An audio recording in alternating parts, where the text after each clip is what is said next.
The alarm clock didn't ring because William Carson never set one. At 0400 hours, his eyes opened in the darkness of his studio apartment, the same way they had for 54 years. No gradual wake, no drowsy transition from sleep to consciousness, just the binary switch of a mind trained by the Navy to respond to combat stations. His hand reached automatically for the sidearm that hadn't been on the nightstand since 1988, found empty space, and the muscle memory faded into the present. The ghosts were already awake. They spoke his name in the pre-dawn silence. Not screaming, not accusing, just there. 29 voices saying bull in that flat tone men use when they know death is coming and there's nothing to do but wait for it. He'd tried everything over the decades. Medication that turned his thoughts to mud, therapy that picked at wounds until they bled fresh, bourbon that only made the voices louder. Nothing worked. The 29 were permanent residents in his skull, and at 78 years old he'd made peace with that, or something close to peace, something like an armistice with an enemy you could never defeat. The first push-up was the hardest. His shoulders protested, the scar tissue from the 1972 rescue pulling tight across his back. 78-year-old joints grinding against each other, reminding him that bodies weren't meant to last this long when you'd used yours as hard as he'd used his. But discipline mattered more than pain. Always had. He dropped into position on the worn carpet, counted to 3, and pushed. The floor seemed heavier than yesterday. Tomorrow it would be heavier still. That was fine. Push-ups weren't about strength anymore. They were about proving he could still do hard things when everything in him wanted to quit. 1, 2, 3. By 10, his arms shook. By 20, he was breathing through his teeth. By 50, he could hear David's voice from 20 years ago. Come on, old man, 50 more. His son had been 17 then, already enlisted, already proud, already doomed, though neither of them knew it yet. Bull pushed through 70, 80, 90. At 100, he held the plank position for 30 seconds, trembling, then collapsed onto his forearms. The apartment smelled like old coffee and older memories. He'd lived here for 7 years since selling the house after Sarah died. 300 square feet of space that cost $800 a month, too much for what it was, but close to Marcus Corner in the VA clinic, so he stayed. The walls were bare except for 3 photographs in sheep frames. Sarah on their wedding day in 1968, 22 years old with flowers in her hair, and a smile that had convinced him the world might actually be good. David in his navy dress blues at 22, the age Bull had been when he enlisted, the age Sarah had been when she married him. And the crew photo from USS Constellation, 1972. 18 men standing on the flight deck, all of them young, 7 of them dead within a year, 12 more dead by now from various causes. Time and Agent Orange and despair. Bull stood slowly, joints popping like firecrackers. The shower ran cold for 2 minutes before the ancient water heater kicked in. He stood under the spray, letting it beat against the knot of scar tissue between his shoulder blade, where the rescue cable had cut through his wetsuit during the typhoon. The water turned warm, then hot, and he thought about the Pacific that night in October 1972. Water so cold it felt like being stabbed with 1,000 knives, over and over, forever. Some nights in the shower he could still feel it. The uniform came out of the closet in pieces. Blue jeans, worn soft from a decade of washing. Flannel shirt, red and black, because the heating in the apartment was unreliable. Under the flannel, a gray t-shirt that read Rescue Swimmer, Pacific Fleet in faded letters across the chest. Sarah had bought him that shirt in 1975, 3 years after the typhoon, trying to help him wear the identity with pride instead of shame. It hadn't worked then, didn't work now, but he wore it anyway because she'd chosen it, and wearing things she'd touched was the closest he got to holding her hand anymore. The Navy Cross stayed in its blue velvet case in the top drawer of the dresser, tucked under socks he almost never wore. Once a year, on the anniversary of the rescue, he'd take it out and look at it. Just look. Try to see what the Navy had seen. Heroism, courage, selfless action under fire. All Bull saw was a chunk of metal representing 29 failures. 4 men saved didn't balance against 27 drowned. The math didn't work that way. It couldn't. The USS Constellation ball cap sat on top of the dresser, gold letters faded almost to invisibility. He'd bought it at a Navy exchange in 1973, right after they'd pinned the Navy Cross on his chest and promoted him to senior chief. Worn it every day since, through 3 more deployments, through retirement, through Sarah's cancer, through David's funeral. The bill was shaped to his face now, molded by decades of sweat and weather. Putting it on was like putting on armor. His reflection in the bathroom mirror showed a stranger. White hair sticking up at odd angles, face mapped with wrinkles like terrain features on a combat chart, blue eyes that used to be sharp now milky with cataracts he couldn't afford to fix. The man in the mirror was old, ancient, a relic. But when Bull straightened his spine and set his jaw, something else appeared. The ghost of the 24-year-old rescue swimmer who jumped into typhoon waters without hesitation. Still in there somewhere, under all the scar tissue and time. He made coffee in a machine that predated Sarah's death, probably should have been replaced years ago but still worked. So it stayed. The routine mattered. Measure the grounds, 3 scoops, level, because precision was a habit bred into bone by the Navy. Fill the reservoir to the 6-cup line, even though he'd only drink 2. Start the machine and listen to it gurgle and hiss like something dying. While the coffee brewed, Bull performed his second ritual of the morning. He opened his wallet and removed a photograph, protected by a plastic sleeve that had gone cloudy with age. David, at 8 years old, gap-toothed smile, holding up a fish they'd caught it together at Hag Lake. The boy had been so proud. They'd grilled that fish in the backyard while Sarah watched from the porch, laughing. That was before the deployments got bad, before David learned that Dad's nightmares sometimes turned violent, before the distance crept in that neither of them knew how to cross.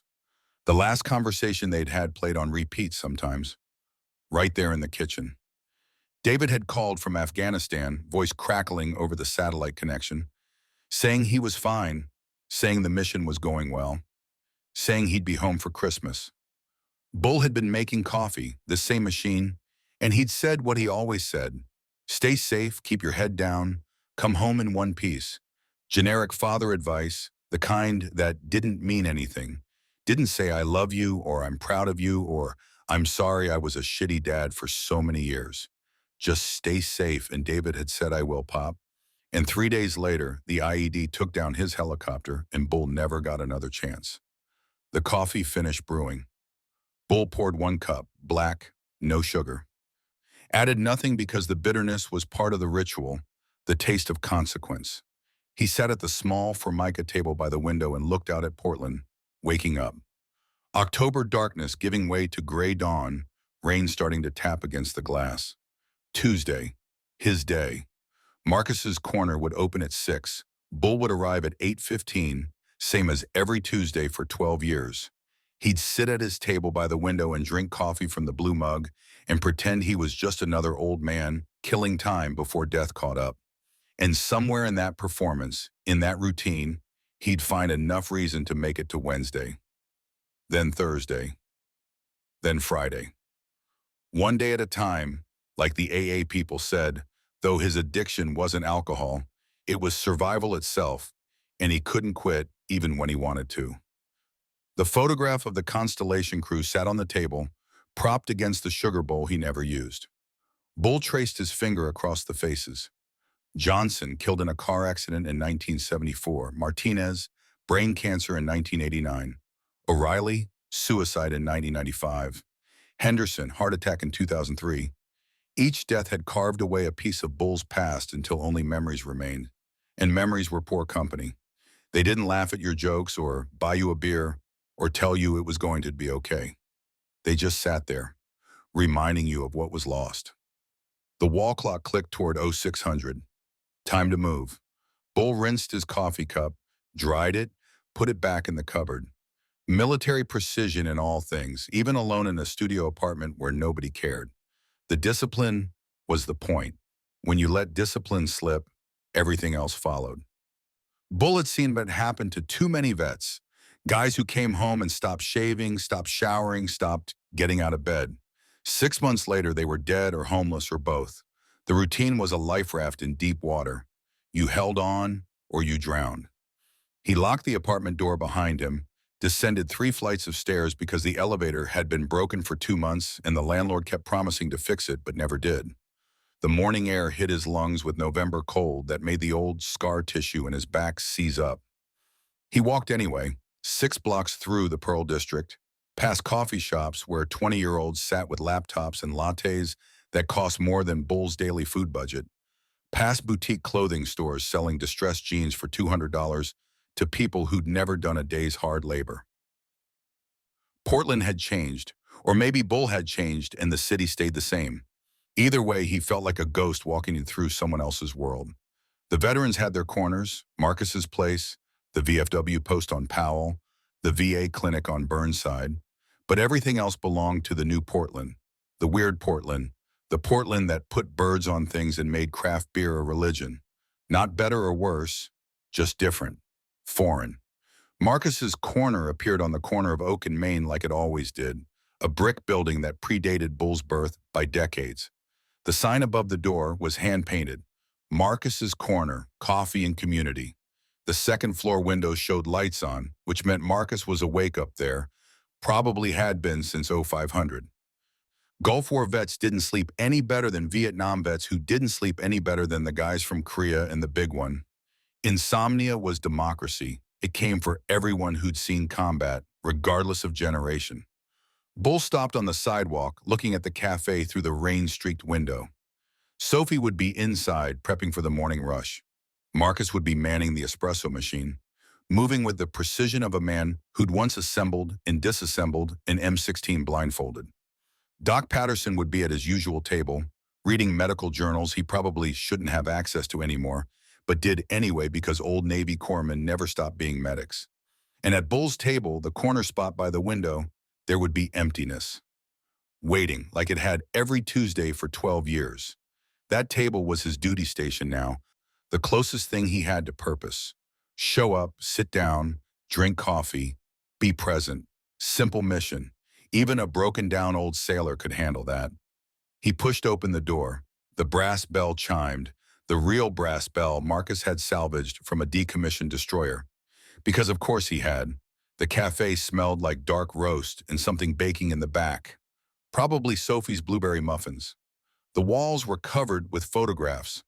Not the artistic bullshit you saw in corporate coffee chains, but real photos. Veterans. 200 faces from 200 different eras, all wearing the same expression. I served. I survived. I matter. The centerpiece of the Wall of Honor was a professional portrait of Lieutenant David Carson, Navy, 22 years old, dress blues, silver wings on his chest, American flag in the background. Bull had provided that photo 6 months ago when Marcus expanded the wall. Looking at it hurt in ways that still surprised him. The pain should have dulled by now, 13 years later.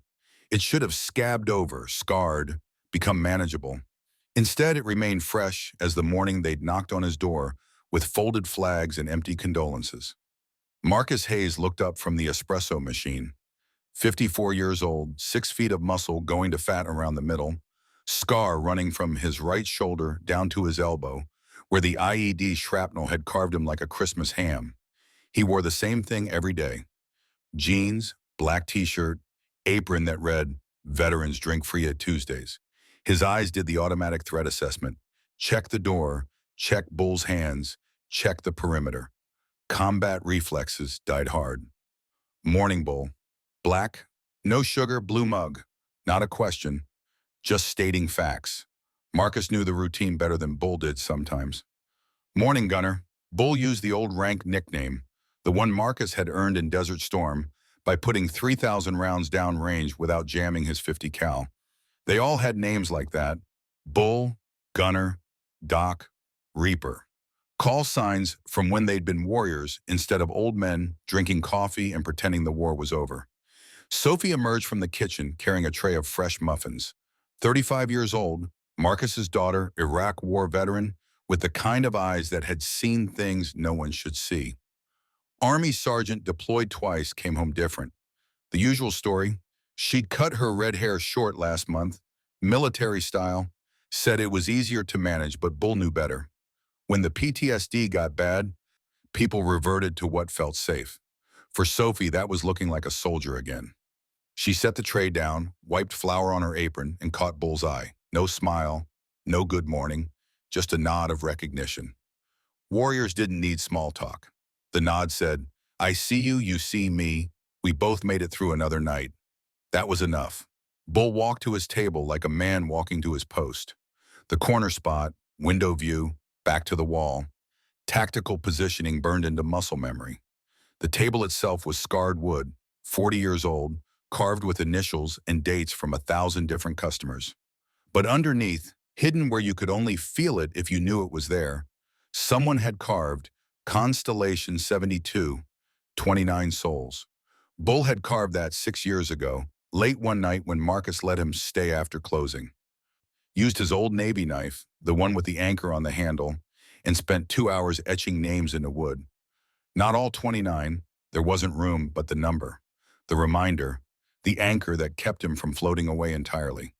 He ran his fingers over the carving, a ritual before sitting down. The wood was smooth now, worn by repetition. This table was consecrated ground.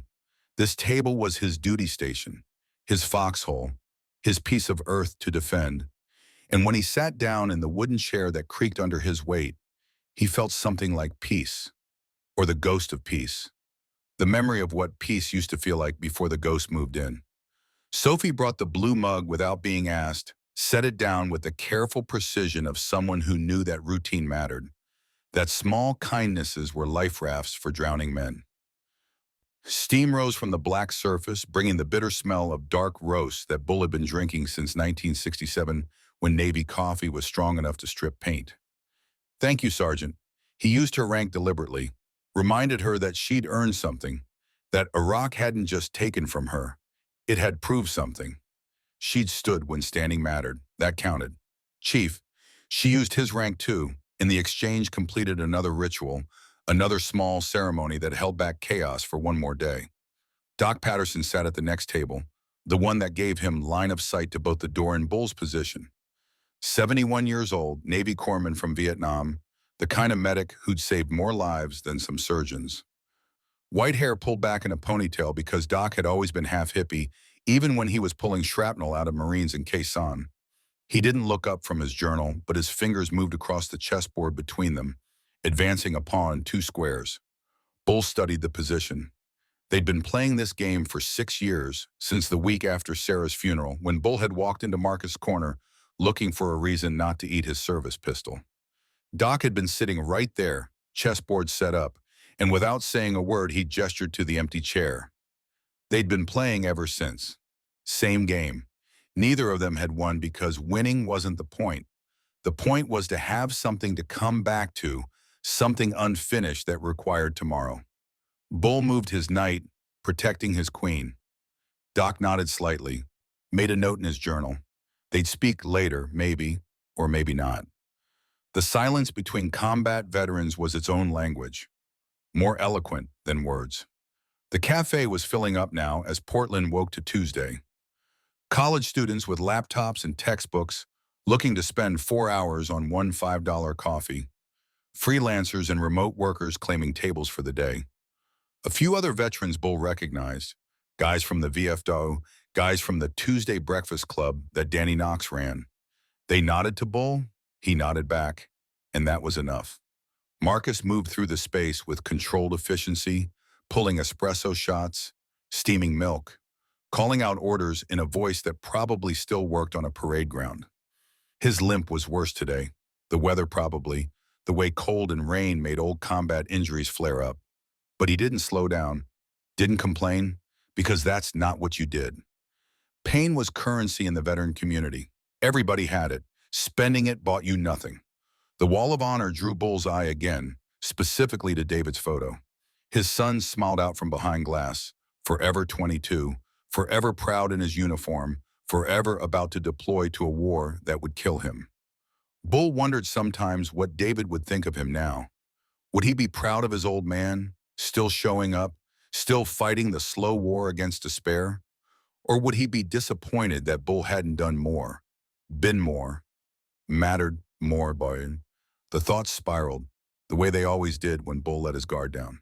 He pulled his attention back to the coffee, to the chessboard, to the cafe filling up with morning people who had jobs and futures and reasons to be alive that didn't require daily justification.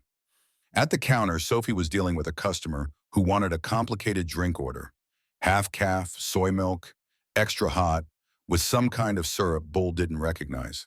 Sophie's face remained professionally neutral, but Bull saw the tension in her shoulders. Too many demands, too much noise, too much civilian nonsense when her brain was still wired for threat assessment and rapid response. She'd be okay. She'd trained for this, same as all of them had trained to operate in civilian space while carrying combat trauma like concealed weapons. The cafe door opened and Bull's attention snapped to it automatically. Check the entry, assess the threat, plan the response. But it was just a kid, maybe 19, wearing a Portland State hoodie and looking lost. Not a threat, just lost. Bull forced himself to relax, took a long drink of coffee that burned his tongue, and returned to the chess game. Doc had moved his bishop, threatening Bull's rook. A trap, probably. Doc's chess game was all about patience, setting up positions 3 moves ahead, waiting for you to make the mistake he'd predicted. It was the corpsman's mindset. Treat the patient in front of you while preparing for the casualties you know are coming. Bull had learned not to rush against Doc. Rushing led to mistakes. Mistakes led to loss. Outside the window, Portland's morning rain settled into the steady drizzle that would last all day. People hurried past with umbrellas and coffee cups, heading to jobs in tall buildings downtown, living lives that had nothing to do with military service or sacrifice or the weight of bodies you couldn't save. Bull didn't resent them. They were the reason he'd served, to protect the right to live oblivious, comfortable, safe. But sometimes he envied them too, the way you might envy someone who'd never lost anything precious enough to grieve. The morning routine continued. Sophie brought refills without asking. Marcus worked the counter. Doc played chess. Bull sat at his table, holding the line against another day's darkness. This was the war now, not bullets and bombs, but routine against chaos, purpose against despair, showing up against staying in bed until death came calling. His hip ached where the rescue cable had bruised bone during the typhoon recovery. His hands trembled slightly from nerve damage, from age, from the accumulation of small injuries that added up to a body that barely worked anymore. But he was here, present, accounted for. Senior Chief Petty Officer William Carson, still at his post, still standing watch. Around 9:30, the morning rush began to slow. Students settled in with headphones and study materials. The remote workers typed away at their keyboards, building whatever it was people built on computers these days. Sophie took a break, poured herself coffee, and sat at the counter with her back to the wall. Marcus disappeared into the kitchen, probably to start prep for lunch service. Bull studied his chess position and tried to see the trap Doc had laid. The bishop threatening his rook was obvious. Too obvious. That meant the real threat was somewhere else. Some piece positioned to capitalize when Bull moved to save his rook. He traced the potential paths, the chains of consequence. If he moved his rook, Doc's knight could fork his king and queen. If he defended with his pawn, Doc's other bishop would open a diagonal that would cost Bull's his castle rights. There was a lesson in that, probably. Something about how the obvious threat often masked the real danger. But Bull was too old and too tired to extract wisdom from a chess game. He just wanted to not lose for another day. The cafe door opened again, and this time Bull's instincts proved correct. 3 men walked in, and everything about them said trouble. Not criminal trouble. They weren't armed, weren't looking to rob the place, but trouble nonetheless. Class trouble, money trouble. The kind of trouble that came from people who'd never had to fight for anything, looking at people who had lost everything fighting. The first man was tall, maybe 6'2", wearing a suit that probably cost more than Bull's monthly rent.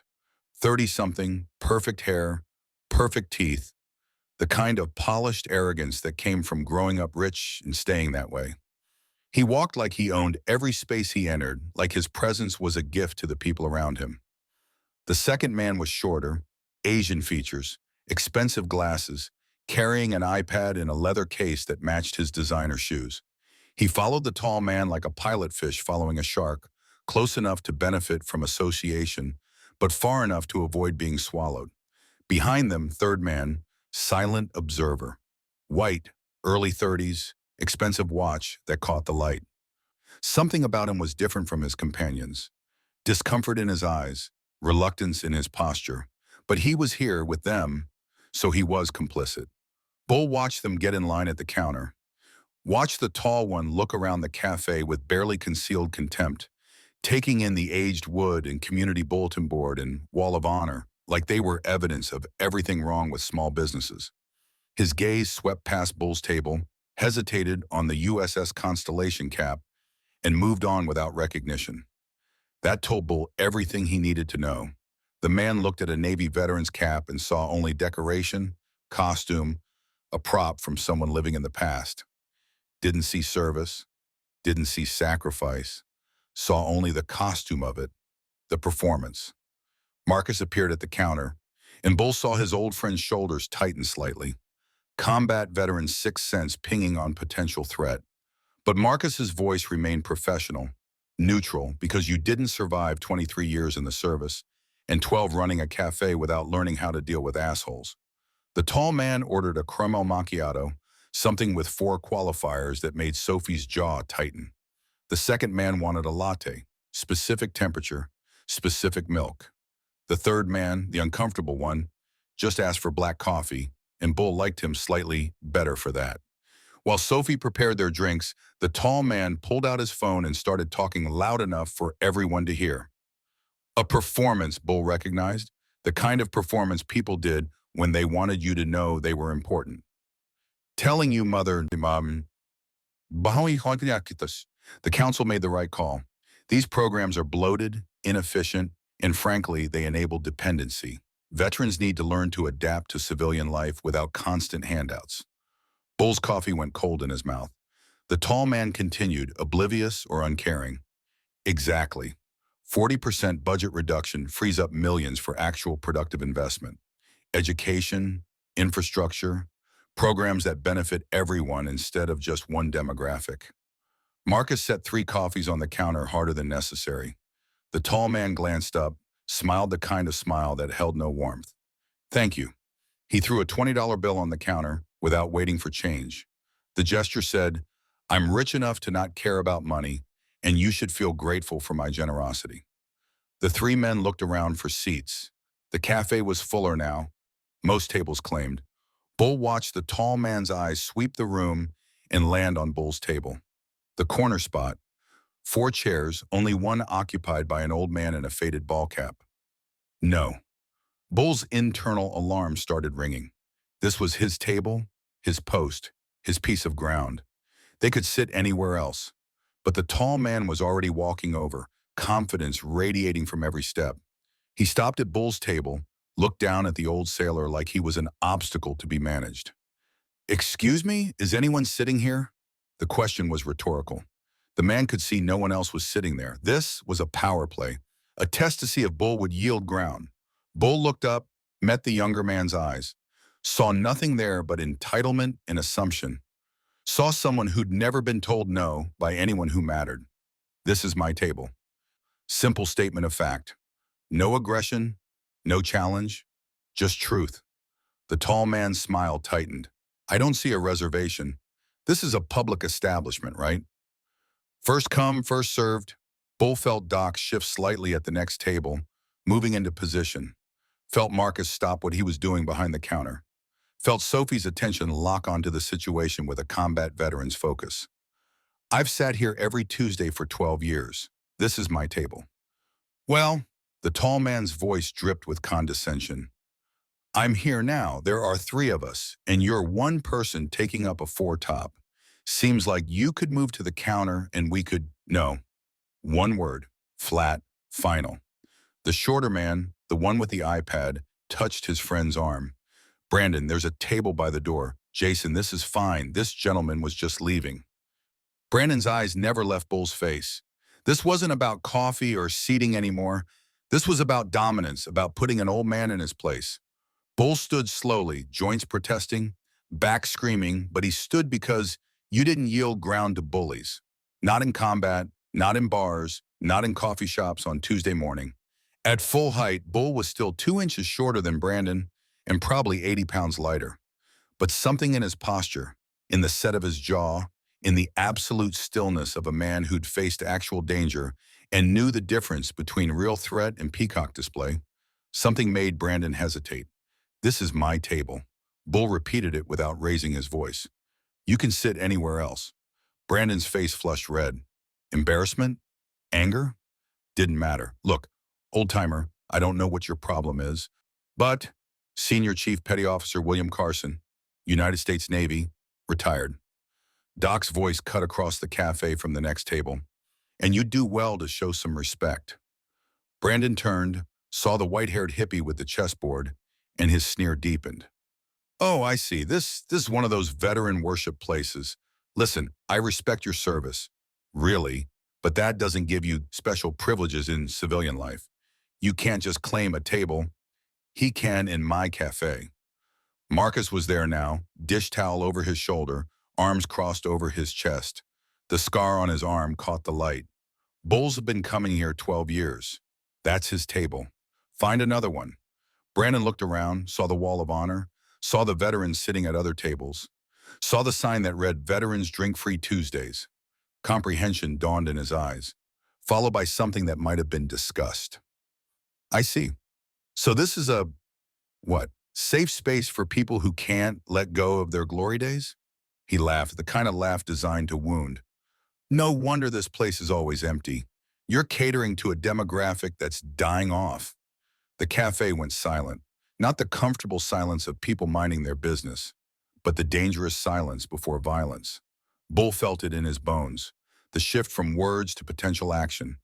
Felt Doc rising from his chair, felt Marcus moving around the counter, felt Sophie's combat reflexes engaging. Bull raised his hand slightly. "Stand down. This wasn't worth it." Brandon was just another civilian who didn't understand, didn't care, didn't matter. "You should leave." Bull's voice remained level, controlled. "You're not welcome here. I'm a paying customer." Brandon pulled out his wallet, threw a 50 on Bull's table. "There, I just paid for everyone's coffee. That makes me very welcome." Marcus was moving now, crossing the cafe with purpose. But before he reached them, Brandon made his mistake. He pulled out a chair at Bull's table and sat down. The action was so casual, so arrogant, so completely dismissive of everything Bull had said that something cracked in the old sailor's chest. Not rage.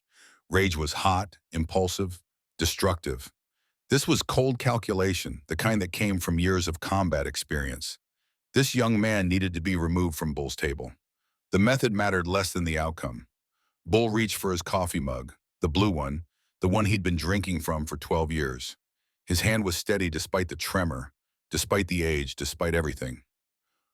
He lifted the mug with the deliberate care of a man who'd diffused unexploded ordnance. And then Brandon's arms swept out in a dismissive gesture, an emphatic point to whatever he was saying to his friend Jason, and his elbow connected with Bull's mug. The blue ceramic hit the table edge and shattered. Coffee went everywhere, across the table, across Bull's jeans, across the floor. Hot liquid soaked through denim, scalding the old sailor's thigh. The pain was sharp, immediate, real. Bull stood frozen, looking at his broken mug. 12 years. The same blue mug every Tuesday, filled by Sophie with coffee Marcus had brewed. The one piece of consistency in a world that kept taking things away. And now it was in pieces on the floor, pieces too small to glue back together. "Oh, whoops." Brandon's voice held no apology. "Sorry about that, Chief." Accidents happen. The way he said chief made it clear he didn't mean the rank. He meant it the way people said buddy or pal to men they considered beneath them. Bull's pants were soaked. Coffee dripped onto his shoes. The broken blue ceramic lay scattered like shrapnel. And something in him, the part that had held together through Sarah's cancer and David's death and 52 years of ghosts, that part started to crack. He bent to pick up the pieces. The movement made his hips scream, made his back seize, made him remember he was 78 years old and breaking down the way all old machines break down. His fingers fumbled with the ceramic shards. One cut his thumb, drew blood that mixed with spilled coffee. "Easy there, Grandpa." Brandon leaned back in his chair, Bull's chair, completely at ease. "Don't hurt yourself. At your age, A fall could be pretty serious. Bull's hand went to his chest automatically, touching the space where his Navy Cross should have been. But the medal was back in his apartment, hidden in a drawer, because Bull didn't wear it. Wearing it felt like lying, like claiming credit for failure. Except when he bent down, the top button of his flannel shirt came undone. The t-shirt beneath shifted, and hanging from a chain around his neck, visible for just a moment, was the unmistakable shape of the Navy Cross. Jason, the shorter man with the iPad, saw it. His eyes went wide. He knew what it was: second highest honor in the Navy, given for extraordinary heroism in combat. There were maybe 3,000 living recipients. Bull was one of them. Brandon, Jason's voice was urgent, quiet. That's a Navy Cross. Brandon glanced down, saw the medal, and something changed in his expression. Not respect, not shame. Something worse. Doubt, quickly masked by defensiveness. Probably bought it at a pawn shop. Brandon's voice was louder now, projecting. You'd be surprised what these old guys do for attention.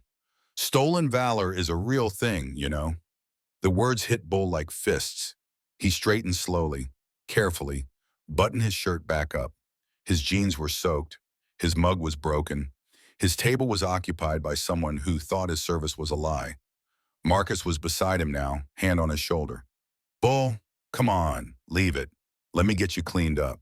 But Bull was looking at Brandon, really seeing him for the first time. Seeing not just arrogance, but fear underneath it. This young man was afraid of something, and he covered that fear with contempt. It was almost sad. Almost. I earned that medal. Bull's voice came out rough, forced through a throat tight with emotion he didn't want to show. October 18th, 1972. Typhoon Rita, Western Pacific. I was a rescue swimmer. 33 men went into the water. I saved 4. 4? Brandon's laugh was sharp, cruel. And they gave you their second highest medal for saving 4 people? Seems like a low bar. 27 drowned.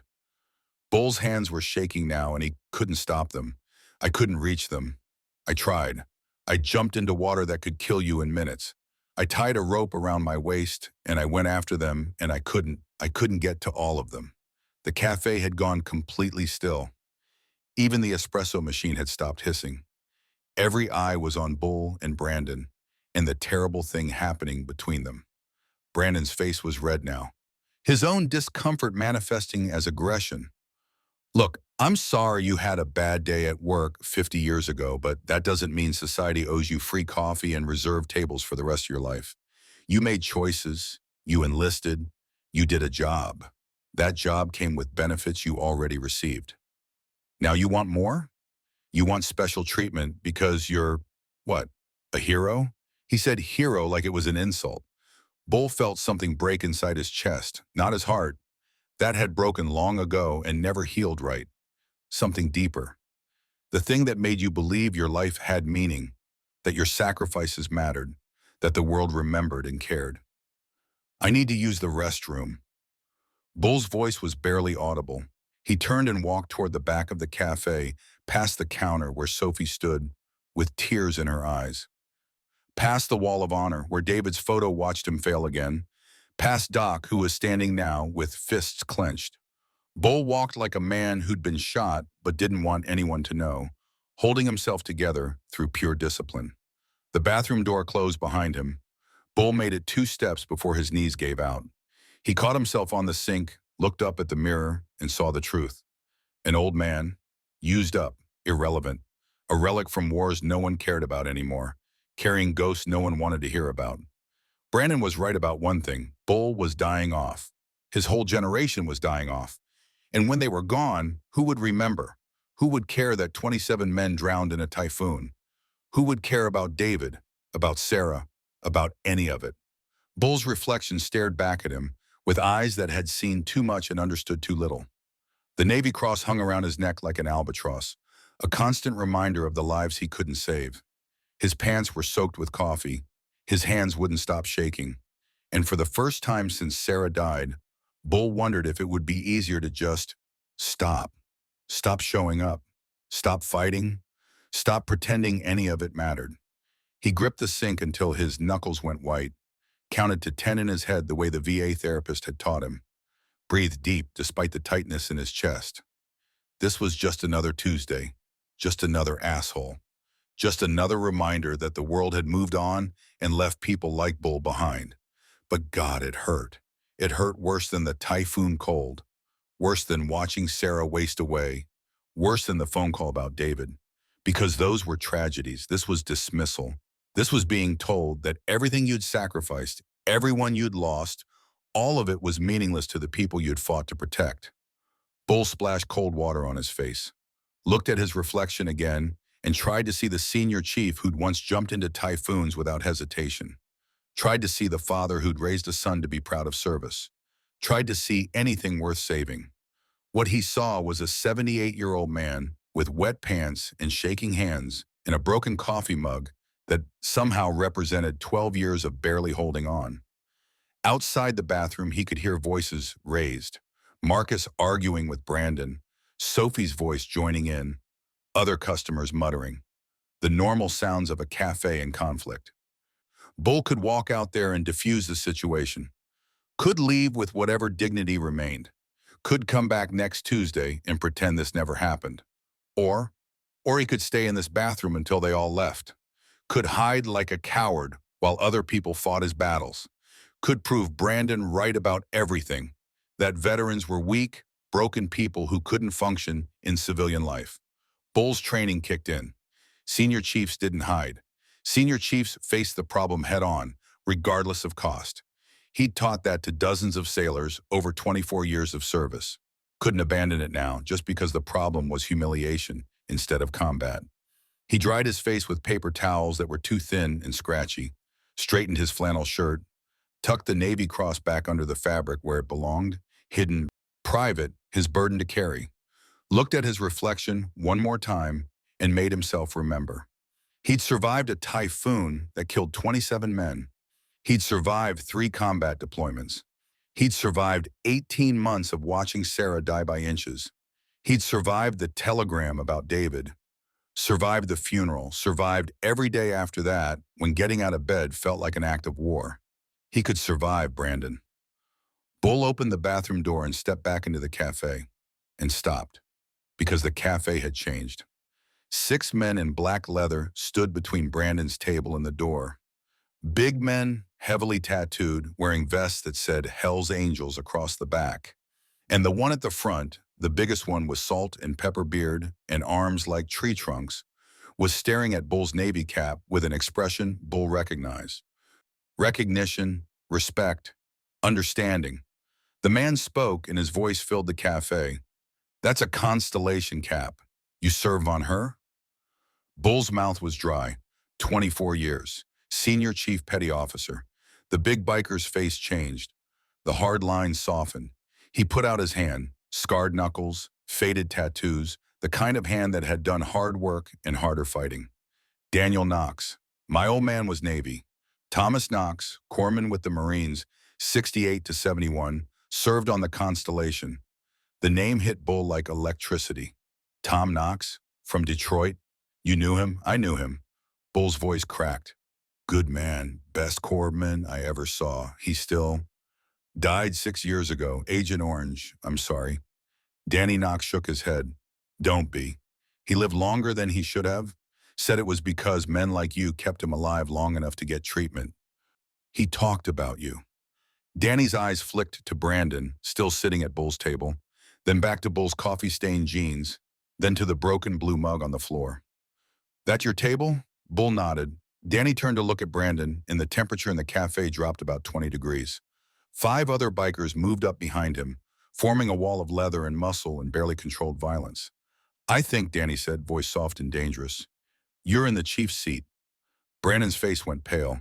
The cafe silent except for the hum of the espresso machine and the soft tap of rain against windows. 6 bikers formed a semicircle around Bull's table, blocking the exit, and every one of them had the look. The 1,000-yard stare that separated men who'd seen combat from men who'd only read about it. I said, Danny Knox repeated, each word deliberate as a hammer strike. You're in the chief's seat.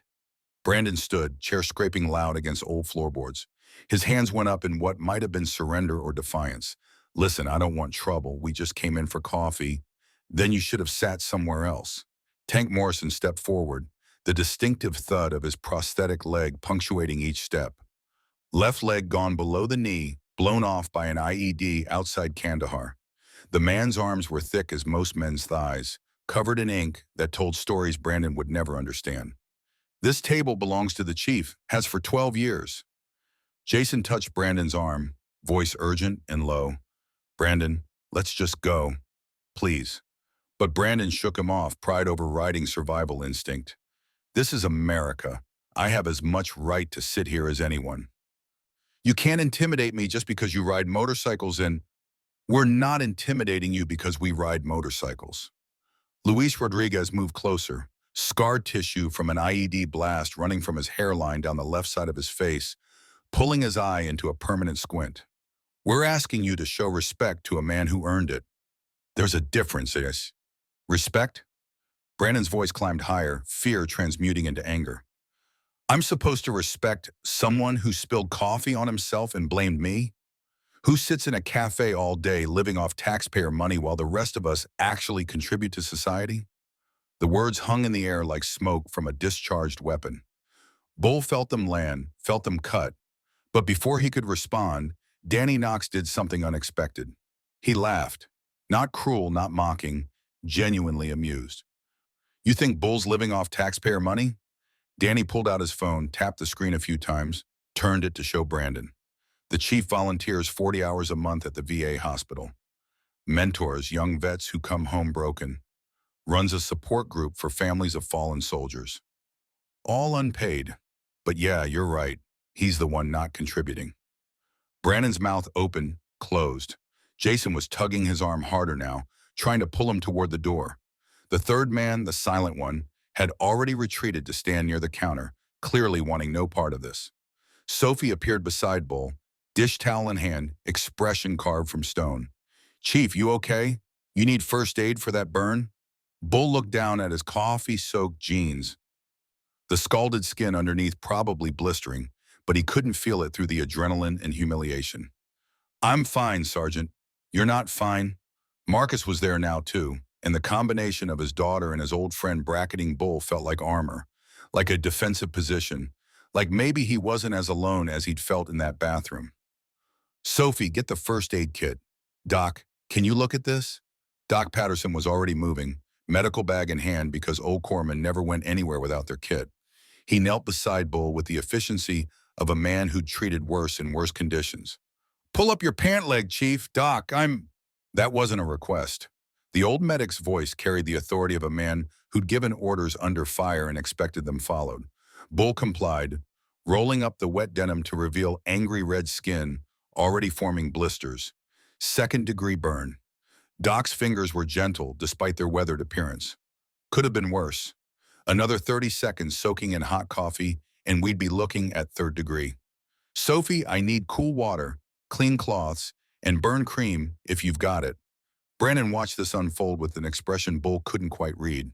Shame, maybe, underneath the defensive posturing. Or maybe just irritation at being made to feel like the villain when he'd clearly come in here believing he was right. I didn't mean for him to get burned, Brandon said, but the apology came out defensive, grudging. It was an accident. Then you should have apologized. Danny's voice remained calm, but his eyes were flint. Instead, you called it whoops and told the chief to be careful at his age. That's not an accident. That's contempt. Jason had given up trying to move Brandon and instead stood frozen, iPad clutched to his chest like a shield. Something about his posture reminded Bull of young sailors on their first deployment, caught between orders from different superiors, not sure which authority to follow. The man looked miserable. Doc applied burn cream with the practiced efficiency of 50 years of medical experience. The cool gel brought immediate relief, enough that Bull could think past the pain. The cafe crowd had swelled, word spreading somehow, the veteran network activating. Bull recognized faces from the VFW post, from the Tuesday Breakfast Club, from the VA hospital waiting rooms. 20 veterans now, maybe more, filling Marcus Corner with the quiet presence of men who'd answered the call and knew what it meant to stand together. All due respect, Brandon tried again, his lawyer voice emerging. But this is getting out of hand. I came in for coffee, there was a misunderstanding, and now I'm being surrounded by... By what? Tank's question came soft as a knife blade. Say it, what are we? Brandon's mouth worked, but no sound came out. Whatever word he'd been about to use, some survival instinct kicked in and stopped him. We're veterans, Tank continued. Marines, Army, Navy, Air Force. We served our country. We lost friends. We came home different. And we take care of our own. Bull Carson is our own. You disrespected him. So yeah, we're surrounding you, making sure you understand the gravity of what you did. The gravity? Brandon found his voice again. Indignation overriding caution. He's an old man who won't give up a table in a coffee shop. That's not exactly Pearl Harbor. The temperature dropped again. Several veterans took steps forward. Danny raised his hand, hold position, and they stopped. But the threat hung in the air like electricity before a lightning strike. Get out. Marcus spoke for the first time since the bikers arrived, his voice carrying the flat authority of a man who'd given orders in combat. Brandon Mitchell, Jason Park, and whoever you are by the counter, get your coffee, get out of my cafe, and don't come back. You can't ban me. I'm a paying customer. I absolutely can. This is my establishment. I reserve the right to refuse service to anyone. You're refused. Leave. Brandon looked around the cafe, at the bikers, at the gathering veterans, at the wall of honor with its 200 faces of men and women who'd served. His eyes landed on David Carson's portrait, lingered there for a moment. When he spoke again, his voice had changed, some of the arrogance drained away. I'm sorry the chief got burned.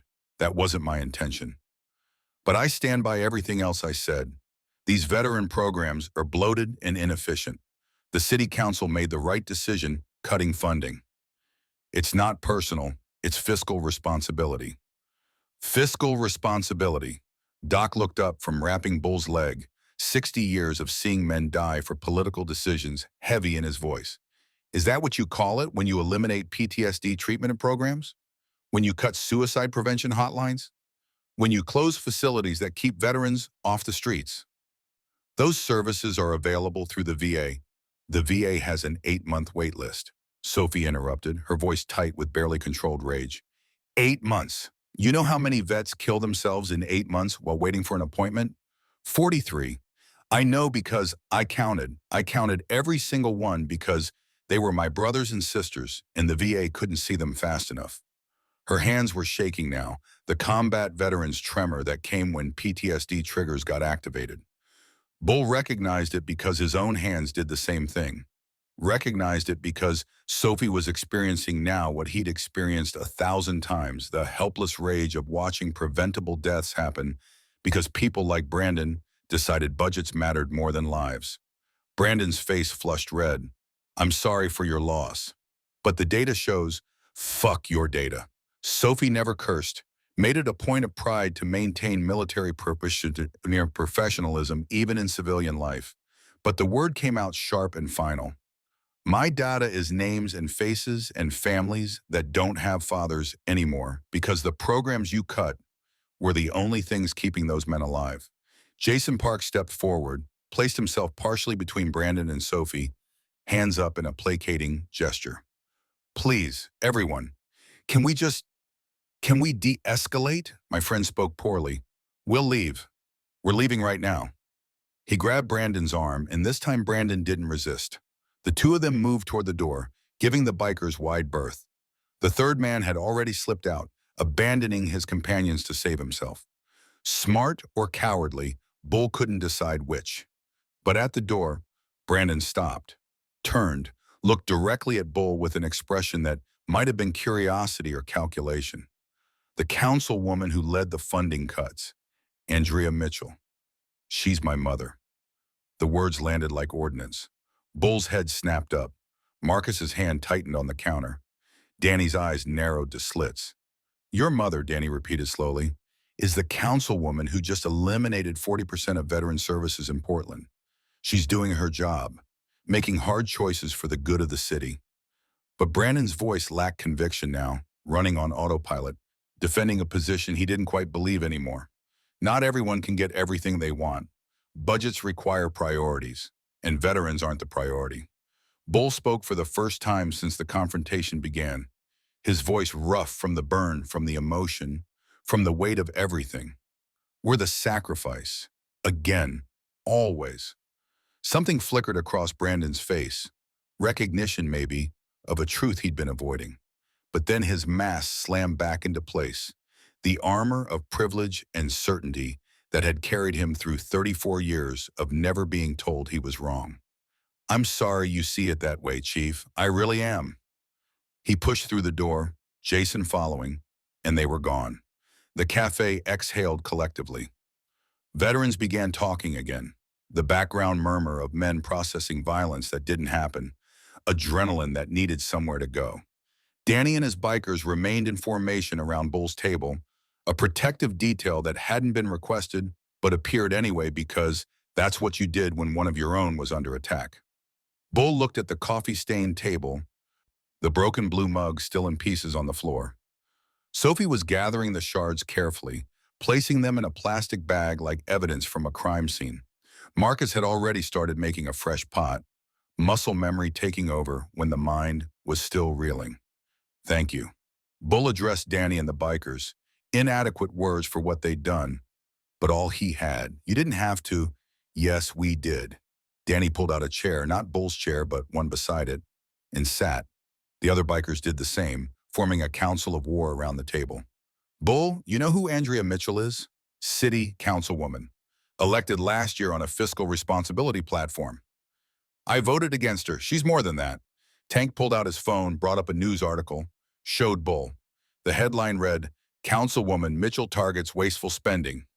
The photo showed a woman in her 40s, perfectly coiffed, standing at a podium with Brandon visible in the background. She's married to Senator Richard Mitchell. They're a political dynasty, and their son, Brandon, is being groomed to take over the family business. Bull studied the photo.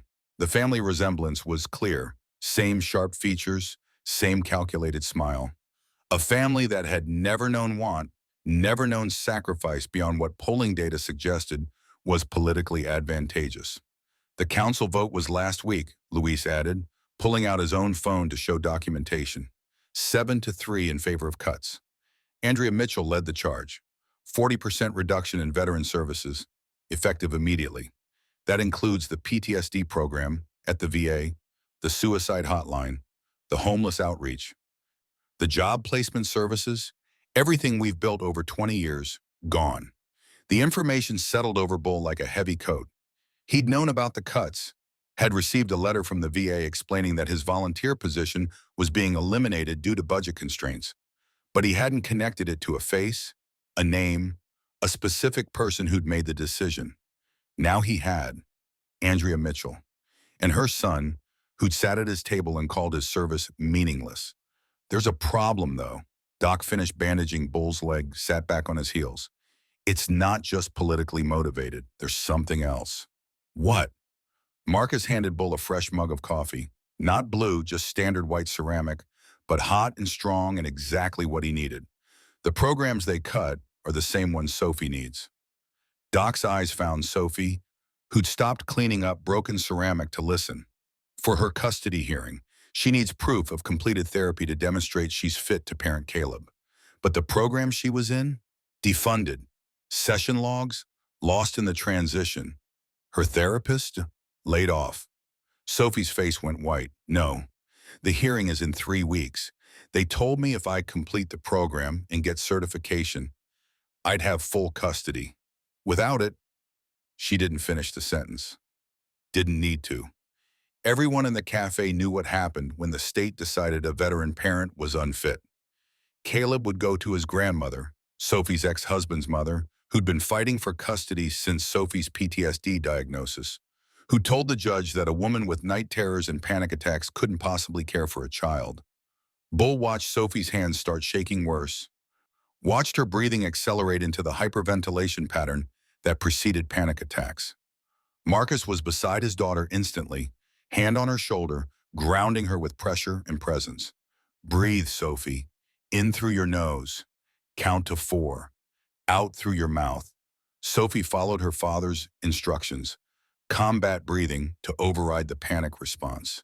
Bull had done the same thing 1,000 times. Watched his own hands shake, felt his own chest tighten, forced himself to breathe when every instinct screamed that there wasn't enough air. When's the hearing? Danny's question was tactical, already moving to problem-solving mode. November 28th, 2 weeks. Sophie's voice came out thin, stretched. They moved it up from January, said they wanted to resolve the situation quickly, for Caleb's sake. I think his grandmother's lawyer pulled strings. And you need therapy completion certification by then. Yes. 12 weeks of PTSD treatment, proof of attendance, therapist evaluation. I was 2 weeks away from finishing when they shut down the program. Tank stood, started pacing. The prosthetic leg made a distinctive sound against the floor. Thud, click, thud, click. That Bull found oddly soothing in its rhythm. The man was thinking, processing, calculating. So we have two problems, Tank said finally. One, the city council cut veteran programs. Two, Sophie loses her kid because of the timing. These problems are connected. How? Marcus asked. Because Andrea Mitchell doesn't just hate veteran programs. Tank stopped pacing, looked directly at Bull. She hates veterans. Her entire political career is built on the idea that we're drains on society. Leeches. People who did abide and now expect lifetime benefits. She says it in every speech, every interview, and her son clearly learned at her knee. Bull sipped his coffee, the hot liquid centering him. Somewhere in the back of his mind, beneath the pain and humiliation and rage, something was forming. A plan, a mission, the kind of clarity that used to come before combat operations when you stopped being afraid and started being focused. What's the council meeting schedule? Bull's question surprised even himself. Danny checked his phone. Next session is Wednesday, November 27th, day before Thanksgiving. They'll do public comment period, vote on the budget ratification, then recess for the holiday. Public comment. That means citizens can speak for 3 minutes each. But Bull, they're not going to reverse the decision.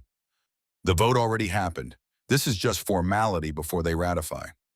Bull set down his coffee mug, white, not blue, still wrong but functional. Looked around at the faces watching him. Veterans who'd shown up because one of their own was under attack. Men who'd served, who'd lost, who'd survived and were trying to find meaning in the wreckage. We don't need to reverse the decision, Bull said slowly, the plan crystallizing as he spoke. We just need to make them see us, make them see Sophie, make them see what they're doing. They know what they're doing, Sophie protested. They don't care. Maybe. But maybe if we show up, all of us, and we tell our stories, and we make it impossible for them to pretend we don't exist, maybe that changes something. Danny was nodding now, seeing where Bull was going. A show of force, not violence. Just presence. Fill that council chamber with veterans. Make them look at faces instead of budget lines. It won't work. Marcus's voice carried defeat, the sound of a man who'd fought bureaucracy too many times and lost. Politicians don't care about stories. They care about votes and donors in polls. We're not their constituency. Then we become their constituency. Tank resumed pacing, energy building. We organize. We call every veteran in Portland. We reach out to VFE, to American Legion, to every motorcycle club with a veteran chapter. We pack that chamber wall to wall, and when they try to ignore us, we make noise. That's not how public comment works, Doc cautioned. You get 3 minutes, you speak, you sit, no disruption, or they clear the room. Then we do it right. Bull stood, testing his injured leg. The burn hurt, but pain was information, nothing more. We prepare, we practice, we make every word of those 3 minutes count. And we don't go in there as individuals. We go as a unit, organized, disciplined, military precision. Something was shifting in the cafe. Bull could feel it, the aimless anger of minutes ago crystallizing into purpose. Veterans straightening in their chairs, eyes sharpening. The transformation from civilians back to soldiers happening in real time. Who's in? Bull asked the room. Every hand went up. 20 veterans, maybe 25 now as word spread and more arrived. A platoon's worth of men and women who'd served their country and were being told their service didn't matter. Danny stood, and when he spoke, his voice carried the command authority of a Marine gunnery sergeant. All right, listen up. This is now a military operation. Mission objective: restore veteran service funding. Secondary objective: secure Sophie's custody of Caleb. Time hack: 13 days. He pulled out a notebook, started writing. We need intel, logistics, and manpower. Bull, you're mission commander. You know these programs better than anyone. Marcus, logistics. Your cafe is base of operations. Tank, you're on intel. Find out everything about that council meeting, who's voting, what the procedures are, how public comment works, orders given, accepted without question. This was the language they all spoke, the structure they understood. Give veterans a mission and they became soldiers again. Bull felt it in himself, the transformation from humiliated old man to senior chief petty officer, officer in charge, responsible for the mission and the men under his command. Doc, medical support. Make sure everyone testifying is healthy enough to handle the stress. Luis, community outreach. Contact every veteran organization in Portland. We need numbers. The bikers dispersed to their assignments, pulling out phones, making calls. The cafe transformed into a command post. Tables pushed together to form a war room, veterans clustering in groups to plan and strategize. Sophie approached Bull, eyes red but determined. Chief, I can't ask you to do this for me. The custody battle is my problem. It's our problem. Bull's hand on her shoulder, the same gesture Marcus had used earlier. When they cut programs that leave veterans hanging, that's all of us. When they try to take your kid because you have PTSD from serving your country, that's all of us. We fight together or we don't fight at all. I don't know how to thank you. Thank me by winning. Keep your son. Be the mother he needs. That's thanks enough.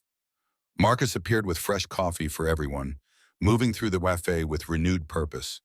The despair that had hung over him earlier, the knowledge that his daughter might lose everything, had transformed into focused energy. He had a mission now. Missions could be completed.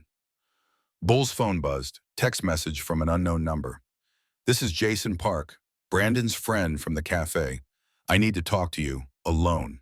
It's important. Bull showed the message to Danny, who frowned. Could be a trap, could be the son trying to gather intel for the mother, or could be someone with information we need. Bull texted back, Marcus's corner, 7 p.m. tonight. Come alone. You sure about this? Danny asked. No, but we need to know what we're up against. If this Jason has intel, I want it. The afternoon blurred into evening as veterans arrived in waves. VFW members in their 80s, Vietnam vets who rarely left their homes anymore, but heard the call and answered. Gulf War vets like Marcus, still young enough to fight but carrying wounds that would never heal. Iraq and Afghanistan vets, Sophie's generation, trying to find their place in a country that had moved on from their wars. By 6 p.m., 70 veterans packed Marcus' corner beyond fire code capacity. Marcus didn't care. Let the fire marshal try to clear a room full of combat veterans on a mission. Danny stood on a chair, called for attention. The room fell silent instantly. Command voice worked on soldiers regardless of how long they'd been out. We have 13 days to prepare. The council meeting is Wednesday, November 27th, 10 a.m. Public comment period starts at 10:30. We need speakers, people who can articulate what these programs mean, what cutting them costs. 3 minutes each. I'm making a list. Hands shot up. More volunteers than they could possibly use. Danny started taking names, building a roster, organizing the chaos into structure. Bull watched from his table again, reclaimed from Brandon's presence, and felt something he hadn't felt in years. Hope. Not the desperate hope of a drowning man grasping at wreckage, but the solid hope of a mission that had a chance of success. At 7 p.m. exactly, Jason Park walked through the door. He looked different without Brandon. Smaller, uncertain, stripped of the borrowed confidence that came from association with wealth and power. He scanned the cafe, saw 70 veterans staring at him, and nearly bolted. Bull raised his hand. Jason, over here. The young man approached like he was walking through a minefield. Danny and Tank positioned themselves on either side of Bull's table, not threatening, but present. Jason sat carefully, hands visible on the table, body language screaming that he meant no harm. Thank you for coming. Bull's voice neutral, giving nothing away. I needed to. Jason's hands were shaking. What happened this morning? I can't stop thinking about it. Brandon was wrong. The things he said to you were wrong, but you didn't stop him. No, I didn't. Jason looked down at his hands. I should have. I wanted to. But Brandon is my boss and my friend, and I was a coward. Bull studied the young man, saw genuine remorse, genuine shame, but also saw something else, the same conflict he'd seen in young sailors who wanted to do right but didn't know how to stand against authority. Why are you here, Jason? Jason pulled a photograph from his wallet. Old, faded, protected in plastic. An Asian man in U.S. Army uniform, Korean War era, young and proud. My father, Park Jin-soo, Army Infantry, 1951 to 1953. He died when I was 14. Agent Orange complications from service near the DMZ. The photograph hit Bull like a fist. He took it carefully, studied the young soldier's face, saw determination there, saw pride, saw the same expression David had worn when he enlisted. I never told Brandon. Jason's voice cracked. About my father being a veteran. I was ashamed. Not of him, of myself, for being the son of a veteran in a world that doesn't care about veterans, for knowing what my father went through and hiding it so I could fit in with people like Brandon. Danny leaned forward. Your father served honorably, came home to a country that spit on Korean War vets. And you, what? Pretended he didn't exist? Yes, Jason's face crumpled. I pretended. And this morning when I saw your Navy Cross, Chief Carson, I remembered my father's Silver Star. In a box in my apartment, never displayed, never shown to anyone, because I was ashamed to be associated with veterans. Bull handed back the photograph. What changed? You did. What Brandon said to you about stolen valor, about living off taxpayers, about being irrelevant. That's what I've been telling myself about my father for 20 years. That he was embarrassing. That his service didn't matter. That the world had moved on. Jason wiped his eyes roughly, but seeing you stand there with your coffee-burned leg and broken mug, and seeing you refuse to back down, I realize I've been the enemy. Not Brandon. Me.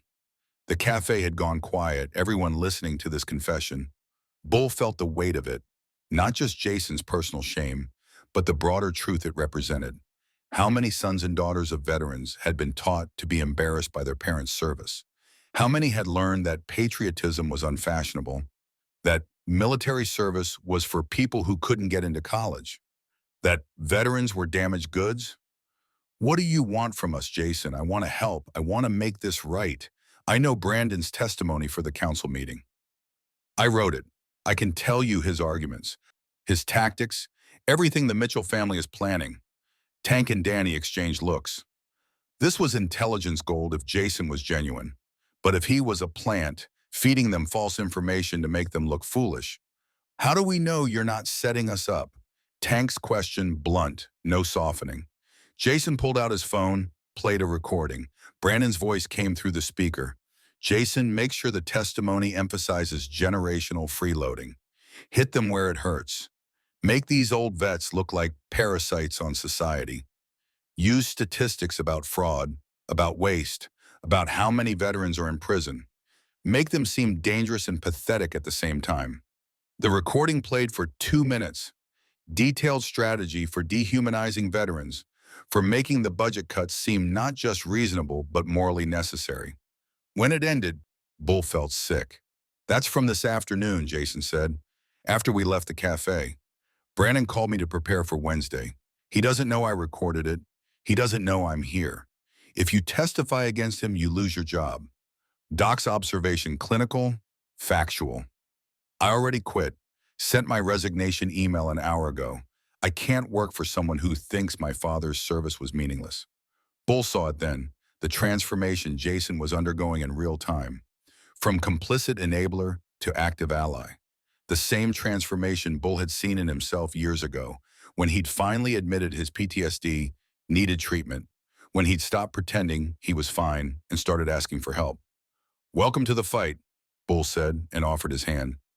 Jason took it, shook with surprising firmness. "Thank you, Chief. I won't let you down." "Don't thank me yet. We haven't won anything. We're just getting started." Danny stood, addressed the cafe. "Change of plans.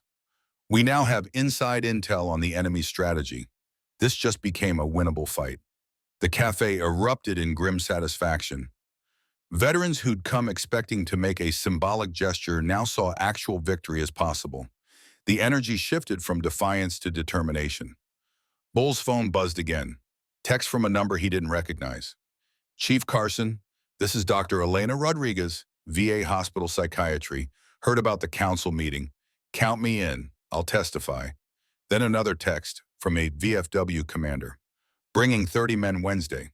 All Vietnam vets. We remember when they cut our programs too." And another from an American Legion post. 25 Iraq/Afghanistan vets. Sophie's generation. We'll be there. The network was activating. Word spreading through the veteran community like fire through dry grass. By 8 p.m., Danny had commitments from over 200 veterans to attend the council meeting. By 9 p.m., that number hit 300. Bull watched it happen, felt the momentum building, and thought, maybe we can win this. Maybe we can save Sophie's custody. Maybe we can restore the programs. Maybe we can make them see us as human beings instead of budget lines. Or maybe they'd fail. Maybe the council would rubber stamp the cuts and move on. Maybe Sophie would lose Caleb. Maybe Bull would go back to his apartment and his ghosts and his broken coffee mug and nothing would change. But at least they'd fight. At least they'd stand. That's what veterans did. They stood when standing was all that was left. Marcus closed the cafe at 10 p.m., later than usual, but nobody wanted to leave. The planning continued, veterans forming committees, assigning tasks, building the operation with military precision. By midnight, they had a battle plan. By 1 a.m., they had testimony outlines. By 2 a.m., exhaustion drove everyone home except Bull, Marcus, Danny, and Doc. The four old warriors sat at Bull's table, drinking coffee that had gone cold hours ago, looking at the wall of honor with its 200 faces. "We're really doing this," Marcus said, half question, half statement. "We're really doing this," Bull confirmed. "And if we lose?" Bull thought of Sophie, of Caleb, of all the veterans who'd texted their support tonight, thought of David's face on the wall, forever young, forever proud. "Then we lose standing up, better than dying on our knees." Danny raised his cold coffee mug. "To the last mission." They clinked ceramic against ceramic. Four old men who'd fought in 4 different wars, united now in one final battle. The last mission had begun. Wednesday morning arrived cold and gray, Portland rain drumming against the windows of Brandon Mitchell's downtown apartment. He'd been awake since 3 a.m., staring at the ceiling, replaying yesterday's confrontation in an endless loop. The look in Bull Carson's eyes when the coffee spilled. The Navy Cross hanging from that chain. The way 70 veterans had filled Marcus's corner with the kind of presence that made Brandon feel small in ways money never could. His phone sat on the nightstand, 37 missed calls from his mother. He'd ignored every one. The resignation email to Mitchell Capital had been sent at 2:47 a.m., formal and final. No explanation, no room for negotiation. Just, effective immediately, "I resign my position as CEO. Please direct all transition questions to the board." The Mitchell family empire didn't matter anymore. What mattered was the equation Brandon couldn't solve. How does a man who's spent 34 years being wrong become right? He dressed in jeans and a plain sweater. No suit, no armor of wealth. Looked at his reflection and saw someone he didn't recognize. Or maybe someone he'd never allowed himself to see. His phone buzzed. "Jason, meeting the vets at Marcus Corner, 9 a.m. You coming?" Brandon stared at the message. Showing up meant admitting everything. Meant facing Bull Carson again. Meant stepping into a world where his name, his money, his family connections bought him nothing but contempt. "I'll be there," he typed back. The walk to Marcus' corner took 20 minutes through rain that soaked through his jacket. He could have driven the Tesla, but somehow that felt wrong, like showing up to a funeral in a party bus. The cafe appeared through the downpour, warm light spilling from windows, and Brandon's stomach twisted into knots. Inside, the planning session was already underway. 50 veterans packed the space, Danny Knox standing on a chair with a whiteboard covered in tactical markings. Brandon stepped through the door, and the room went silent. Bull Carson sat at his corner table, white mug of coffee steaming in front of him. The old sailor's eyes found Brandon's, held them for a long moment. No anger there, no forgiveness either. Just assessment, the way a commander evaluates a new recruit who might wash out or might prove himself. Jason appeared at Brandon's elbow, voice low. "You okay?" "No, but I'm here." Danny climbed down from the chair, walked over. The Marine was 6 inches taller than Brandon and probably 80 pounds heavier, all of it muscle and scar tissue and hard-earned authority. "You lost? I want to help." Brandon's voice came out steadier than he felt. "With the council meeting, with Sophie's custody case. Whatever you need, why?" Danny's question held no hostility, just genuine curiosity. 24 hours ago, you were calling us parasites. What changed?" Brandon thought about lying, about offering some sanitized version that made him look better. But these men had survived wars by recognizing bullshit from a mile away. "I went home yesterday and looked at myself in the mirror and saw my mother, saw my father, saw everything I hate about people who've never had to fight for anything, never had to lose anything that mattered." He met Danny's eyes. "I don't want to be them anymore. I want to be better. And I don't know how, but I'm asking you to teach me." The cafe remained quiet. Veterans watching, evaluating, deciding whether this rich kid's conversion was real or performance. Bull stood slowly, testing the burn on his leg. Walked over to where Brandon stood, dripping rainwater on the floor. Up close, Brandon could see the lines around the old sailor's eyes. The permanent exhaustion of a man who'd carried too much for too long. "You know what the hardest part of being a rescue swimmer was?" Bull's voice carried through the cafe. "Watching men drown because I couldn't reach them all. 27 in one night. I had to choose who to save and who to let go. Live with that choice every day since." Brandon waited, knowing this was a test. "You want to help? Really help?" Bull continued. "Then stop talking about what you want and start doing what needs doing. Marcus needs $50,000 in 2 weeks or the bank takes his cafe. Sophie needs therapy certification or she loses Caleb. We need 300 veterans organized for the council meeting. Those are the missions. You capable of completing missions?" "Yes, sir." "Then prove it." Bull turned back to his table. Over his shoulder, "And Brandon? Don't call me sir. I work for a living." The old Navy joke broke the tension. A few veterans chuckled. Danny clapped Brandon on the shoulder hard enough to hurt. "All right, Boot, you're in. Tank, get him up to speed on logistics. And Brandon, you fuck this up. You answer to me." Tank Morrison pulled Brandon to a side table covered in spreadsheets and budget documents. The big Army Ranger with the prosthetic leg wasted no time on pleasantries. "Marcus is $48,000 in debt. Business loan he took to renovate 3 years ago, payments current until his supplier chain collapsed during COVID. Bank wants full payment by December 10th, or they foreclose. Standard predatory lending bullshit." Tank slid a document across. "You understand corporate finance? I have an MBA from Wharton and 10 years experience in capital markets." "Good. Then figure out how we restructure this debt, negotiate with the bank, or raise the cash. You've got 13 days. Brandon studied the numbers. The cafe's revenue was steady but not spectacular. Profit margins thin. No way Marcus could raise 50,000 through normal operations, and the bank had already rejected 2 extension requests. "I can't restructure if the bank won't negotiate." "Then find another way." Tank's voice held the flat certainty of a man who'd learned problem solving under fire. "You're supposed to be some financial genius, right? So be genius." Across the cafe, Sophie was briefing a group of younger veterans on the custody situation. Brandon watched her hands shake as she explained the timeline, watched her father stand close enough to catch her if she fell. This woman had survived Iraq, survived PTSD, survived single motherhood, and now some bureaucrat was telling her she wasn't fit to raise her own son. Brandon pulled out his laptop, started running calculations. Traditional fundraising would take months. Bank loans required collateral. Marcus didn't have. Private investors would want equity. Marcus couldn't give up. But his mother's upcoming council meeting had media attention, local news covering the Veteran Services debate, public interest in the outcome. And Brandon had learned from his father that media attention could be monetized if you were smart about it. What if we go public? Brandon looked up at Tank. Not with the debt, with the story. Marcus is a Gulf War veteran who opened a cafe to serve other veterans.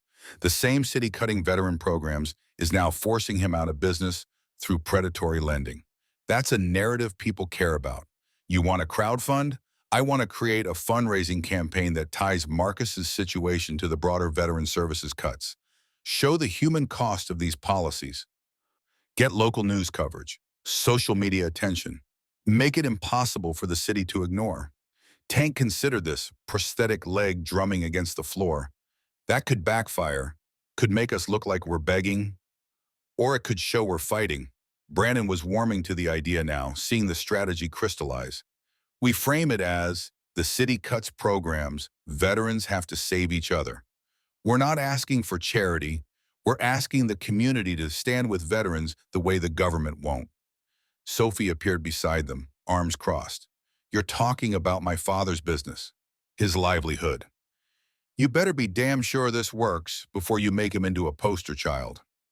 Brandon met her eyes, saw the protective fury there, the daughter guarding her father the way he'd once guarded her on battlefields. I'm not sure. I can't promise it works, but I can promise I'll put everything I have into making it work. My connections, my money, my reputation, what's left of it. All of it goes into saving this cafe. Sophie studied him for a long moment.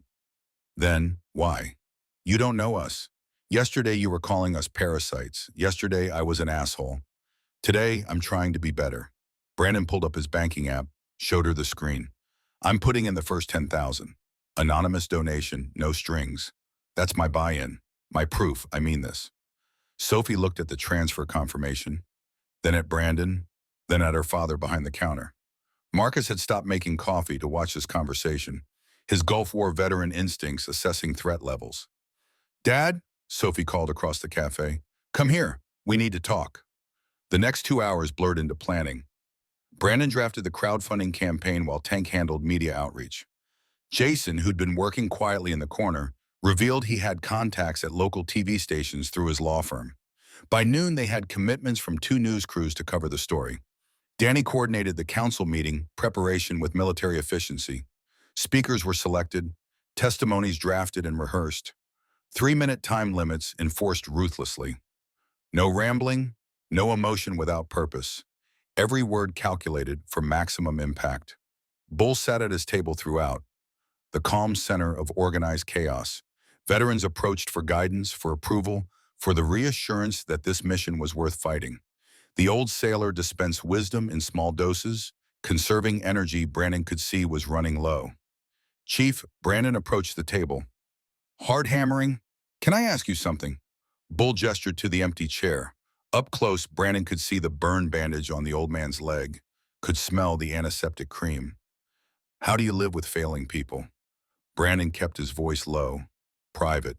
You said you couldn't save 27 men. How do you wake up every day knowing that? Bull sipped his coffee, took his time answering. You don't live with it. You live around it. You build a life that honors the ones you lost by helping the ones you can still reach. Some days that's enough. Some days it's not. But you keep building anyway. I've never failed anyone who mattered. Never lost anything I couldn't replace. How do I become someone who understands what that means? You listening to Sophie talk about losing her son? Yes. You helping Tank with the cafe finances? Yes. Then you're already becoming it. Bull set down his mug. Brandon, being better doesn't mean being perfect. It means showing up when showing up is hard. It means using whatever skills you have, even the ones you learn from people you don't respect, to help people who need it. You've got financial knowledge. Use it. You've got media contacts through your family. Use them. Being better means being useful. The words hit like a benediction. Brandon nodded, unable to speak past the tightness in his throat. Thursday morning brought the first news coverage. A reporter from KGW News interviewed Marcus in the cafe, cameras capturing the Wall of Honor, the reserved table with Bull's name, the community of veterans who'd made this place home. The story ran at noon. Veteran cafe fights for closure amid city budget cuts. Within hours, the crowdfunding campaign hit 15,000. By evening, 25,000. Comments flooded in from across Portland, across Oregon, across the country. Veterans from other states sending $50, $100, whatever they could spare. Civilians writing messages of support. My father served. Thank you for taking care of our veterans. Brandon worked the phones, calling bank executives he'd dealt with professionally, leveraging relationships he'd built over a decade in finance. Most conversations went nowhere, bankers protecting their bottom line. But one, a VP at First Portland Bank named Sarah Chen, listened to the whole pitch and said, "Let me see what I can do." Friday afternoon, Sarah called back. The bank would restructure the debt, 48,000 spread over 5 years at reduced interest. First payment due in 90 days instead of 2 weeks. Marcus would keep the cafe. Brandon delivered the news in person, watching Marcus's face crumple with relief, watching Sophie hug her father while tears streamed down both their faces. The cafe erupted in cheers, veterans pounding tables and embracing, the victory tasting sweeter because it had seemed impossible 3 days ago. You did this.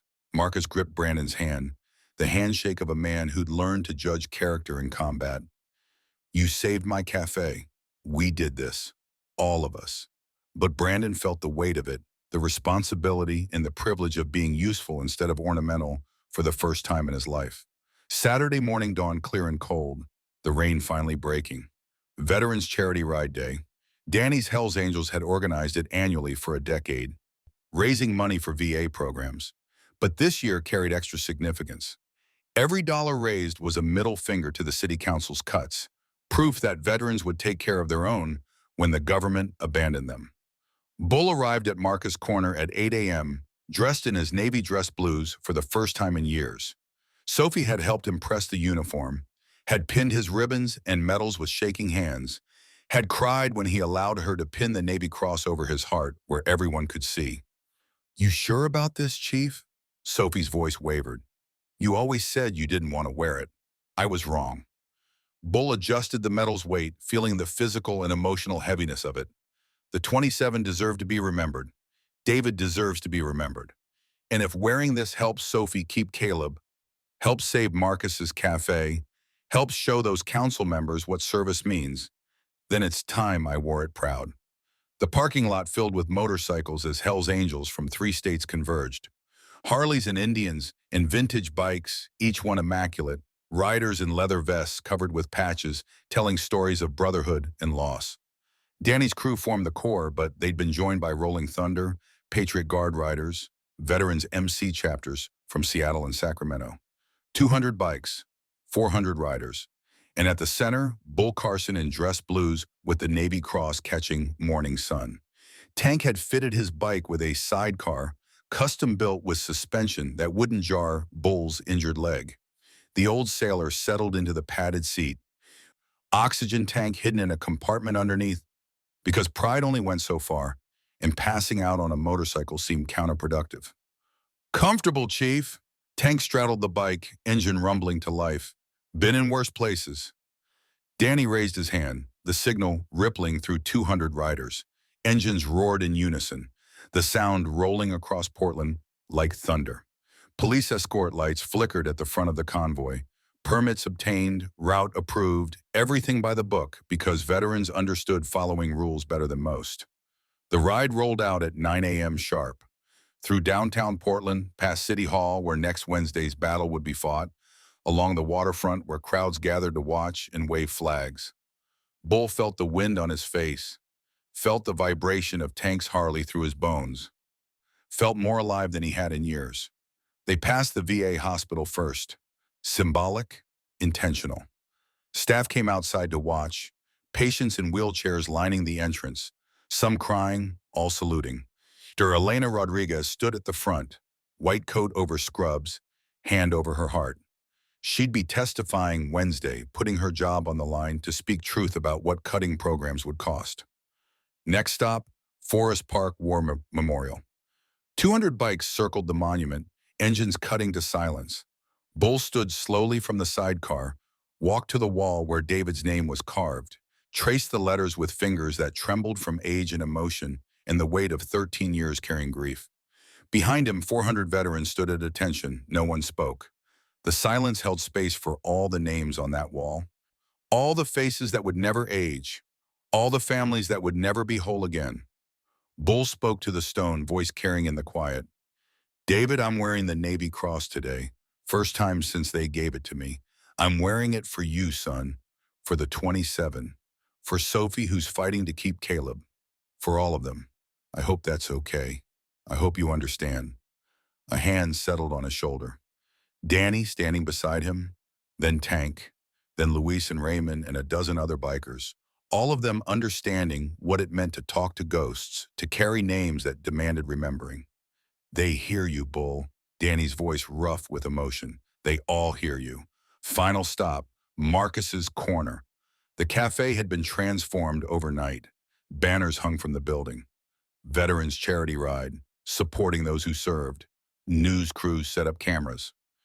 Councilwoman Maria Santos stood near the entrance, the one council member who'd voted against the cuts, showing support the only way she could before Wednesday's vote. Brandon worked the crowd, no longer the awkward interloper, but a committed member of the team. He'd raised an additional $30,000 through his network, matching every donation dollar for dollar from his personal funds. The money would go to VA mental health programs, to homeless veteran outreach, to exactly the services the city had defunded. Sophie appeared carrying a microphone, the small PA system from inside the cafe. Her hands steady now, purpose overriding anxiety. Can I have everyone's attention? Her voice cracked slightly, cleared, strengthened. I'm Sergeant Sophie Hayes, Iraq War veteran. Next Thursday, I face a custody hearing that will determine if I keep my son. The programs that were helping me prove I'm a fit mother were cut by the city. But you know what? I'm going to win anyway, because I'm not fighting alone. She gestured to the crowd, 400 riders, hundreds more supporters, journalists documenting everything. We don't need the city's permission to take care of each other. We don't need their approval to stand together. Veterans have always had each other's backs. That's not changing because some politicians decided we're too expensive. Applause rippled through the crowd. Bull watched from Tank's sidecar, pride swelling in his chest. This was what service looked like after the uniform came off. Taking care of the next generation, standing up when standing was required. Brandon stepped up beside Sophie, visibly nervous but determined. My name is Brandon Mitchell. Some of you know that name because my mother led the council vote to cut veteran services. I'm here to say she was wrong, I was wrong, and I'm committing $100,000 of my own money to veteran programs in Portland. Not as charity, as repayment for a debt I owe to people like Chief Carson, like Sergeant Hayes, like every person here who served while I was building a career that only served myself. The crowd's response was muted. Brandon hadn't earned their trust yet, wouldn't earn it with money alone. But he'd made a start, small steps toward becoming someone worth respecting. Danny climbed onto a picnic table, Marine Corps command voice cutting through conversation. Wednesday morning, 10 a.m., City Hall. We show up in force, we tell our stories. We make them see us as human beings instead of budget line items. And we win back what they tried to take. Hoo-yah, the Navy vets. Hoorah, the Marines. Hoo-ah, Army voices joining. Bull stood in the sidecar, unsteady but upright. The crowd fell silent, waiting for the old sailor's words. I've lived 78 years, fought in wars most of you weren't born for. Lost friends, lost my son, lost my wife. Spent a long time thinking my service didn't matter because I couldn't save everyone. But this week taught me something. He touched the Navy Cross over his heart. It's not about saving everyone. It's about standing for anyone, about using whatever time we have left to make things better for the people coming after us. Sophie's fighting for her son. Marcus fought for his cafe. All of you are fighting for programs that save lives. That's the mission now. Not glory, not medals, just service. Still serving, always serving until there's nothing left to give. He sat down hard, strength giving out. But the message had landed. The crowd pressed forward, not to mob him, but to be close to someone who'd walked the path they were walking, who understood the East and paid it anyway. The ride ended with $200,000 raised, media coverage on every local station, and a community of veterans more unified than they'd been in decades. Bull rode back to his apartment in Tank's sidecar, exhausted but satisfied, the Navy Cross still pinned over his heart. Wednesday would bring the real battle. Wednesday would determine if all this effort meant anything. But today, Saturday, watching 400 veterans stand together in common cause, today was victory enough. Marcus Corner stayed open until midnight, veterans sharing stories and coffee, and the unspoken understanding that they'd found something worth fighting for. Bull sat at his table, white mug refilled countless times, accepting gratitude he still didn't think he'd earned. Sophie brought Caleb in at 8 p.m. The boy should have been in bed, but some nights routine mattered less than presence. The 12-year-old wore a too large Navy surplus jacket, dog tags hanging around his neck. "Chief Bull?" Caleb's voice small but determined. "Mom says you're a hero, that you save people." Bull looked at the boy, Sophie's son, the reason all of this mattered. "I tried to save people. Sometimes it worked, sometimes it didn't. But you tried. That's what matters, right?" From the mouths of children. Bull ruffled Caleb's hair, feeling something in his chest unclench. "Yeah, sailor, that's what matters." The boy saluted, crisp and serious. Bull returned it with the respect due a fellow warrior, and Caleb beamed. At midnight, Danny locked the cafe doors behind the last veteran. Only the core group remained. Bull, Marcus, Sophie, Doc, Tank, Luis, Brandon, Jason. 8 people who'd started the week as strangers or enemies and ended it as something like family. "Wednesday," Danny said, no elaboration needed. "Wednesday," they echoed. Bull walked home through Portland streets wet with fresh rain, dress blues still pressed, Navy Cross still visible. His apartment waited, 300 square feet of loneliness and ghosts. But tonight the ghosts felt quieter. The 27, David, Sarah, they felt less like anchors and more like companions. Less like failure and more like reason. He hung the dress blues carefully, the Navy Cross still pinned over the heart. Tomorrow he'd return it to the velvet case in his drawer. But Wednesday he'd wear it again, one last time, for the mission that mattered most. A text came through as he lay down. "Marcus, thank you, Bull, for everything." Bull typed back, "Thank you for giving me a place to stand." Sleep came easier than it had in years. No nightmares, no drowning men, just deep, dreamless rest that felt like permission to finally put down weight he'd been carrying too long. 4 days until the council meeting. 4 days until they learned if standing together was enough. But tonight, William Bull Carson slept like a man who'd completed his mission. Tomorrow would bring new battles. Tonight brought peace.